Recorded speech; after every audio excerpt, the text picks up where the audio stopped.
بسم اللہ الرحمن الرحیم۔ الرحمن الرحیم۔ السلام علیکم ورحمۃ اللہ وبرکاتہ۔ عزیز طلباء، آج آثار السنن کا سبق نمبر 105 ہے اور اس سبق کے اندر ہم پڑھیں گے باب رفع الیدین عند الرکوع وعند رفع الراس من الرکوع، یعنی رکوع میں جاتے وقت اور رکوع سے اٹھتے وقت رفع یدین کرنا۔ تو اس بارے میں جو احادیث مروی ہیں آج کے سبق میں ہم وہ پڑھیں گے۔ اس باب کے تحت علامہ نووی رحمہ اللہ تعالی نے ایک ہی حدیث ذکر کی ہے اور اس میں یہ مسئلہ بیان ہوا ہے کہ رکوع میں جاتے وقت اور رکوع سے اٹھتے وقت رفع یدین ہوگا یا نہیں ہوگا۔ تو آج کے سبق میں ہم اس حدیث کا ترجمہ اور تشریح اور مسئلہ رفع الیدین کی تفصیل پڑھیں گے۔ باب رفع الیدین عند الرکوع وعند رفع الراس من الرکوع۔ اس کی پہلی حدیث عن عبداللہ بن عمر رضی اللہ تعالی عنہما ان رسول اللہ صلی اللہ علیہ وسلم كان يرفع يديه حذو منكبيه اذا افتتح الصلاة واذا كبر للركوع واذا رفع رأسه من الركوع رفعهما كذلك ايضا وقال سمع الله لمن حمد ربنا ولك الحمد وكان لا يفعل ذلك في السجود۔ رواه الشيخان۔ عبداللہ بن عمر رضی اللہ تعالی عنہما سے مروی فرماتے ہیں کہ رسول اللہ صلی اللہ علیہ وسلم جب نماز شروع فرماتے تو اپنے ہاتھوں کو اٹھاتے کندھوں کے برابر تک، اور جب تکبیر کہتے رکوع کے لیے وَإِذَا رَفَعَ رَأْسَهُ مِنَ الرُّكُوعِ، اور جب سر اٹھاتے رکوع سے تو رفعهما كذلك أيضا، تو اپنے ہاتھوں کو اسی طرح اٹھاتے یعنی کندھوں کے برابر تک اٹھاتے۔ وقال، اور فرماتے سمع اللہ لمن حمد ربنا ولك الحمد وَكَانَ لَا يَفْعَلُ ذَلِكَ فِي السُّجُودِ، اور آپ صلی اللہ علیہ وسلم سجدوں میں ایسے نہیں فرماتے تھے۔ قال النووي وفي الباب عن ابي حميد الساعدي ومالك بن الحويرث ووائل بن حجر وعلي رضي الله تعالى عنهم وغيرهم من اصحاب النبي صلی اللہ علیہ وسلم۔ علامہ نووی رحمہ اللہ فرماتے ہیں اس باب کے اندر ابو حمید الساعدی، مالک بن حویرث، وائل بن حجر اور حضرت علی رضی اللہ تعالی عنہم اور دیگر صحابہ سے بھی روایات منقول ہیں۔ اس حدیث کے تحت اور اس باب کے تحت ایک بڑا معرکۃ الآراء مسئلہ ذکر کیا جاتا ہے جو کہ رفع الیدین کا مسئلہ ہے، یعنی ہاتھوں کے اٹھانے کا تکبیر کہتے وقت۔ تو یہاں پر جو مختلف فی جگہ ہیں وہ دو ہیں، رکوع میں جاتے وقت اور رکوع سے اٹھتے وقت۔ تو ان میں رفع الیدین ہوگا یا نہیں ہوگا، ہاتھ اٹھائے جائیں گے یا نہیں، جس طرح تکبیر تحریمہ کہتے ہوئے ہاتھوں کو اٹھایا جاتا ہے اس طرح رفع الیدین ہوگا یا نہیں ہوگا۔ اس بارے میں دو قسم کے مذاہب ہیں۔ مالکیہ اور احناف کے نزدیک رفع الیدین جو ہے وہ نہیں ہے، وہ رفع الیدین کے قائل نہیں ہیں۔ شوافی اور حنابلہ جو ہیں وہ رفع الیدین کے قائل ہیں، وہ کہتے ہیں کہ رکوع میں جاتے وقت بھی اور رکوع سے سر اٹھاتے وقت بھی رفع الیدین ہوگا۔ اب دلائل سے پہلے، چونکہ ایک معرکۃ الآراء مسئلہ ہے، اس میں دو فائدے جو ہیں وہ ذہن نشین کر لینے چاہیے۔ فائدہ نمبر ایک تو یہ ہے کہ اس کے اندر احادیث جو ہیں وہ مختلف ہیں۔ وہ احادیث بھی ہیں جن میں رفع کی تصریح موجود ہے، یعنی ان میں یہ موجود ہے کہ آپ صلی اللہ علیہ وسلم نے رکوع میں جاتے وقت اور رکوع سے سر اٹھاتے وقت رفع یدین کیا تھا، جیسے کہ حدیث باب ابھی گزری حضرت عبداللہ بن عمر رضی اللہ تعالی عنہما کی، اس میں موجود ہے کہ آپ صلی اللہ علیہ وسلم نے رکوع میں جاتے وقت اور رکوع سے سر اٹھاتے وقت رفع یدین کیا تھا۔ ایک قسم کے احادیث تو وہ ہیں۔ دوسری قسم کے احادیث وہ ہیں جن میں ترک رفع یدین کی تصریح ہے، یعنی جس میں یہ ہے کہ آپ صلی اللہ علیہ وسلم جو ہے رکوع میں جاتے وقت اور رکوع سے سر اٹھاتے وقت رفع یدین نہیں فرماتے تھے۔ تو یہ دو قسم کی احادیث ہو گئی۔ تیسری قسم کی وہ احادیث ہیں جو ساکت ہیں، یعنی جن میں نہ رفع کا ذکر ہے نہ ترک کا ذکر ہے۔ وہ ایسی احادیث ہیں جن میں نہ یہ مذکور ہے کہ آپ صلی اللہ علیہ وسلم نے رفع یدین کیا ہے رکوع میں جاتے وقت اور رکوع سے سر اٹھاتے وقت، اور نہ ہی یہ مذکور ہے کہ آپ صلی اللہ علیہ وسلم نے جو ہے وہ رفع یدین نہیں کیا تھا رکوع میں جاتے وقت اور رکوع سے سر اٹھاتے وقت۔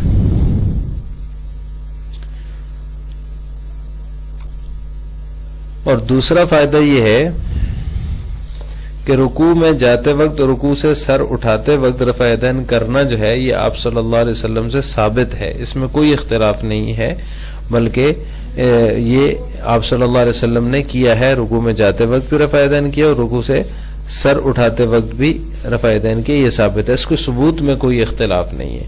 بلکہ اختلاف جو ہے اور جو جھگڑا ہے رفع الیدین کا وہ دوام اور استمرار میں ہے.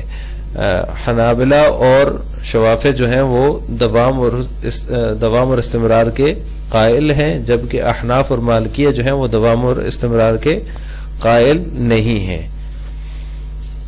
نفس ثبوت رفع یدین جو ہے وہ متفق علیہ ہے، اس میں کسی قسم کا کوئی جھگڑا نہیں ہے. اب اگر وہ حدیثیں پیش کی جائیں جن سے دو جگہ کا رفع یدین ثابت ہوتا ہے، یعنی رکوع میں جاتے وقت اور رکوع سے سر اٹھاتے وقت، تو اس کے لیے یہ بات درست نہیں ہوگی کہ اس ثبوت رفع یدین کو تو ہم بھی مانتے ہیں، کیونکہ جو ہے وہ ہم اس بات کے قائل ہیں احناف اور مالکیہ کہ رفع یدین کا ثبوت موجود ہے. تو ہمیں سمجھانے کے لیے ایسی حدیث پیش کریں جو نقطۂ نزاعیہ کو ثابت کریں، یعنی جس بات کے اندر جھگڑا ہے اس کو ثابت کریں، جن سے دوام اور استمرار ثابت ہو رہا ہو. اور ایسی ایک بھی صریح حدیث شوافع اور حنابلہ کے پاس موجود نہیں ہے. وہ زیادہ سے زیادہ یہ کہتے ہیں کہ مضارع کے صیغے پر کانا داخل ہے، تو جب مضارع کے صیغے پر کانا داخل ہو تو وہ دوام اور استمرار کا فائدہ دیتا ہے، جیسا کہ کانا یرفع یدیہ حذو منکبیہ اس حدیث کے اندر ہے. یہاں یرفع کے اوپر کانا داخل ہے اور یرفع جو ہے یہ مضارع کا صیغہ ہے. تو اس کا جواب احناف اور مالکی کی طرف سے دیا جاتا ہے کہ کانا کا دخول جو ہے یہ دوام اور استمرار کی دلیل نہیں بن سکتی، کیونکہ دیگر احادیث کے اندر یا دیگر جگہوں کے اندر یہ بات موجود ہے. جیسے کہ ایک کتاب الطہارت کے اندر ایک حدیث گزری ہے، کانا یطوف علی نسائہ بغسل واحد. اب یہاں پر یطوف ہے کہ آپ صلی اللہ علیہ وسلم جو ہے اپنی تمام ازواج مطہرات کے پاس ایک ہی غسل کے ساتھ جو ہے چکر لگا لیتے تھے. تو یہاں پر اس سے یہ مراد نہیں ہے کہ آپ صلی اللہ علیہ وسلم کا یہ عمل جو ہے یہ ہمیشہ یہی ہوتا تھا کہ ایک ہی غسل فرماتے تھے، بلکہ یہ تو ایک مرتبہ کا ایک یا دو مرتبہ کا واقعہ ہے. تو یہاں جس طرح کانا یطوفو سے دوام اور استمرار ثابت نہیں ہے، حالانکہ یہاں یطوفو فعل مضارع پر کانا داخل ہے، تو اسی طرح کانا یرفع یدیہ حذو منکبیہ میں بھی دوام اور استمرار ثابت نہیں ہوگا.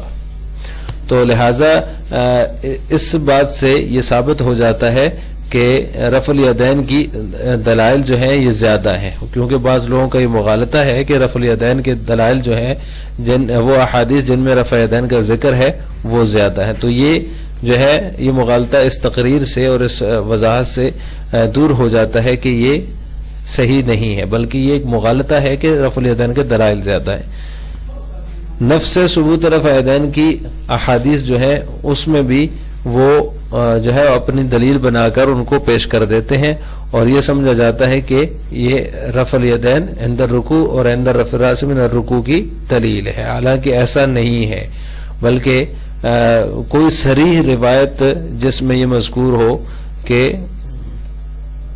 آپ صلی اللہ علیہ وسلم نے ہمیشہ رکوع میں جاتے وقت اور ہمیشہ رکوع سے سر اٹھاتے وقت رفع یدین کیا تھا، ایسی کوئی بھی صریح روایت ان کے پاس موجود نہیں ہے.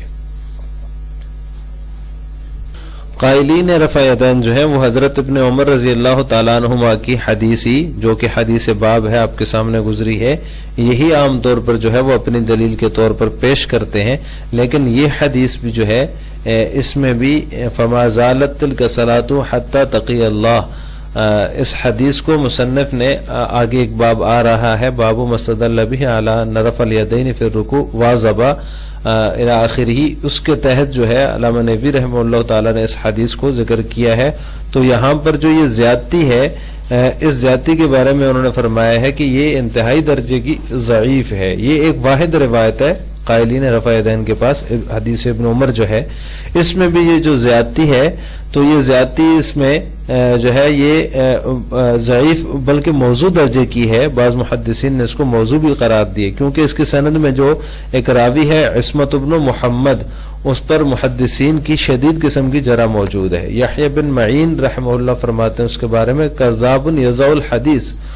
اور اسی طرح ایک اور راوی عبد الرحمن بن قریش ہے، اس پر بھی ائمہ رجال نے جرح کی ہے. تو یہ جو حدیث وہ پیش کرتے ہیں قائلین رفع یدین، یہ بھی اس کے اندر بھی جو زیادتی ہے فما زالت تلک الصلاۃ حتی تقی اللہ، تو یہ جو زیادتی ہے یہ زیادتی بھی موضوع قسم کی ہے. تو یہ روایت بھی ان کی صحیح طرح سے دلیل نہیں بن سکتی.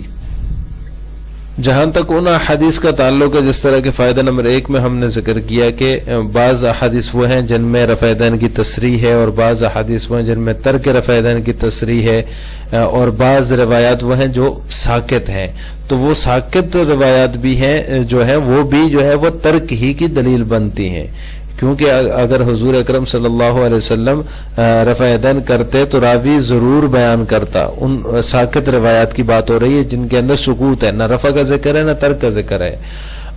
تو راوی نے چونکہ رفع یا ترک کو ذکر نہیں کیا، سکوت کیا، تو سکوت بھی بظاہر اس بات کی دلیل ہے کہ ان جگہوں میں رفع یدین نہیں ہوتا تھا، اس لیے راوی نے سکوت کیا. لیکن جو دوسری 2 قسمیں احادیث کی جن میں تصریح ہے اور جن میں رفع یدین کی تصریح ہے اور جن میں ترک رفع یدین کی تصریح ہے، تو ان دونوں قسموں کا بھی اگر آپس میں تقابل کیا جائے تو جو جن احادیث میں رفع یدین کی تصریح ہے ان کی وہ بہت ہی کم تعداد میں ہے، اس کے مقابلے میں وہ احادیث بھی زیادہ ہیں جن کے اندر ترک رفع یدین کی تصریح موجود ہے. اس لیے جو ہے وہ جو مقائلین رفع یدین ہے وہ ان کا یہ کہنا ہے کہ رفع کی احادیث زیادہ ہیں، یہ بات صحیح نہیں ہے، کیونکہ رفع تو ایک وجودی چیز ہے رفع الیدین، اور ترک جو ہے عدمی چیز ہے، اور وجودی چیز کو لوگ زیادہ نقل کرتے ہیں، عدم کی نقل کی طرف کم ہی جو ہے وہ دھیان جاتا ہے اور کم ہی اس کی طرف توجہ کسی کی جاتی ہے. مثلا کسی نے ایک کام 1 مرتبہ کیا اور 10 مرتبہ چھوڑا، تو جو 1 مرتبہ اس نے کیا ہے وہ ایک وجودی چیز ہے، اس لیے اس کے اس کام کے کرنے کو نقل کرنے والے 20 لوگ کھڑے ہو جائیں گے، 20 لوگ کہیں گے، اور جو ہے اس کا جو 10 مرتبہ چھوڑنا ہے اس کو وہ ذکر نہیں کریں گے، بلکہ ایک دفعہ اگر کسی نے کوئی کام کر دیا تو اس کو لوگ زیادہ نقل کرنا شروع ہو جائیں گے. لہذا ناقلین کی قلت اور کثرت کو دیکھ کر رفع الیدین کو ترجیح دینا یہ بھی حقیقت شناسی کے خلاف ہے، یعنی کہ حقیقت کے خلاف ہے، کیونکہ جو رفع جن کے اندر ثابت ہے وہ وجودی چیز ہے، اور وجودی چیز کو نقل کرنے والے زیادہ لوگ ہوتے ہیں. تو اس وجہ سے یہ کہنا کہ رفع الیدین کی احادیث زیادہ ہیں یہ بھی صحیح نہیں. باقی جو دوام اور استمرار والی بات ہے تو وہ بھی اس کی تقریر بھی آپ کے سامنے گزر چکی ہے. اب دلائل کیا ہیں جو حضرات رفع الیدین کے قائل ہیں ان کے اور جو رفع الیدین کے قائل نہیں ہیں ان کے، یعنی عند رفع الیدین عند الرکوع اور عند رفع الراس من الرکوع، یہ 2 جگہیں جو محل نزاع ہیں یا جن کے اندر جو ہے یہ اختلاف کیا جاتا ہے، ان میں ترک اور رفع کے قائلین کے دلائل کیا ہیں.